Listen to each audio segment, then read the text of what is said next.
Good morning and welcome to Daily Kaye Bailey. I'm Kaye and it's September 24th, 2010. Fun Friday. Great to have you here. This is my first video communication since the summer break. And I hope you guys had a great summer, that you did lots of living and now you're kind of settled into your fall routine. I know I look forward to getting into the fall routine and settling into a schedule, and I know that a lot of you feel the same way about that. Well, today I want to talk to you about 3 red flags that we can watch out for as we're maintaining our weight or trying to lose weight with weight loss surgery. And these red flags should signal to us that we are in a perilous position where we may gain weight.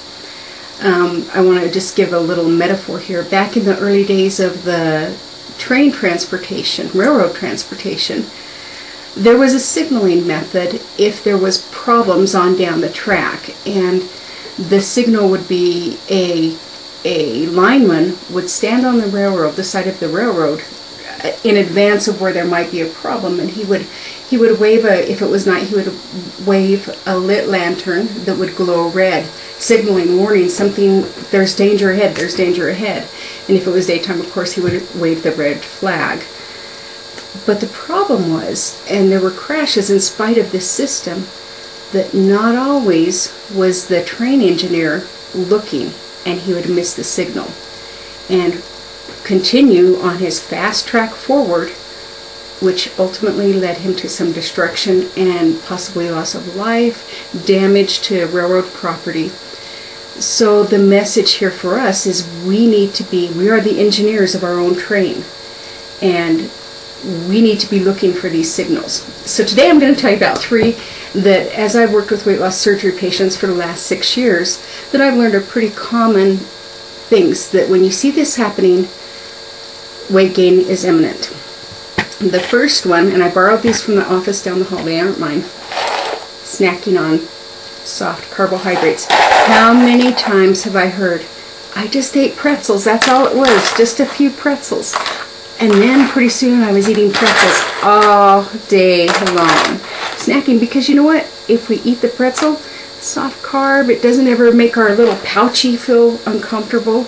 Goes down, we don't really dump on them, we just kind of sustain that need to crunch, the need to snack, the saltiness.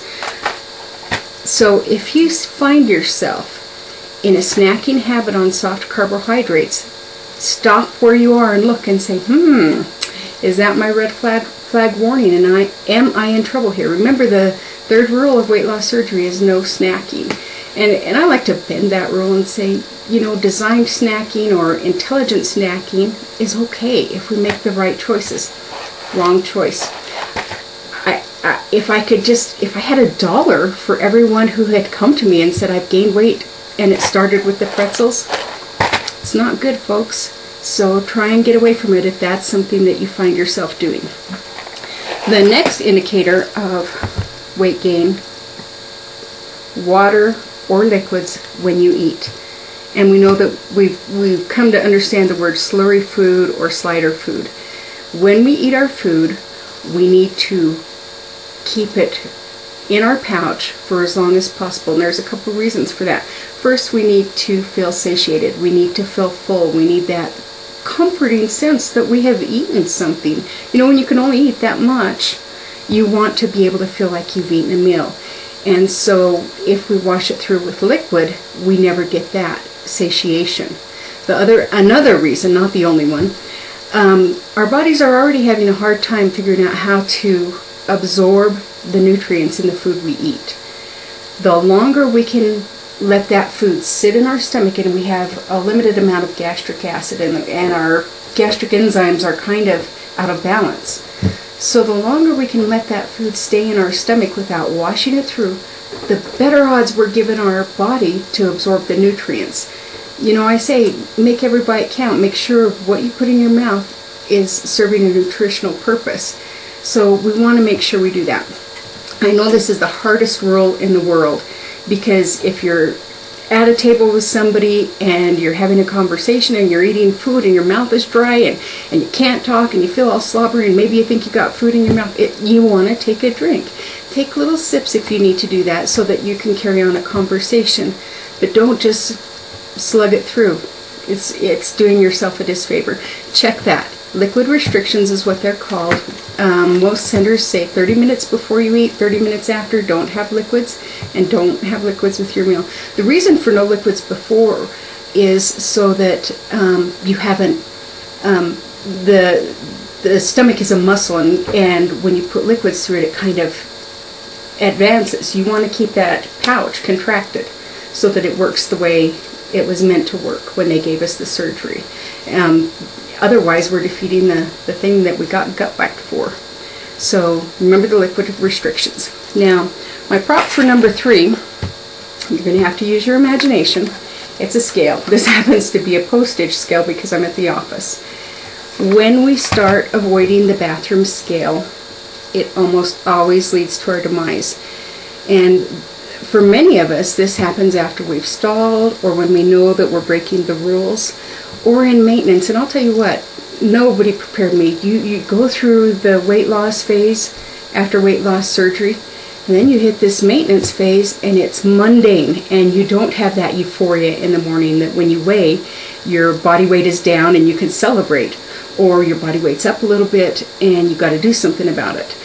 After months or even a year and a half of this high of pretty consistently seeing weight loss, and then when you flatline, it's mundane and it's a letdown. It's a huge letdown. So be careful. If you look at your however you log your weight, or if you just keep a mental log, and you haven't weighed in a while, it might be time to be a little bit concerned because weight gain may be in your future. If we avoid this scale, we're avoiding the truth. We're avoiding the knowledge. We can ignore that our pants might be too tight, or that we know face is puffy, whatever. So pay attention to that. And I'm not saying weigh every day. I'm not saying weigh many times a day. Find your happy place, and even if it's once a month, weigh in. I think I only weigh in once a month about now, and maybe every other week.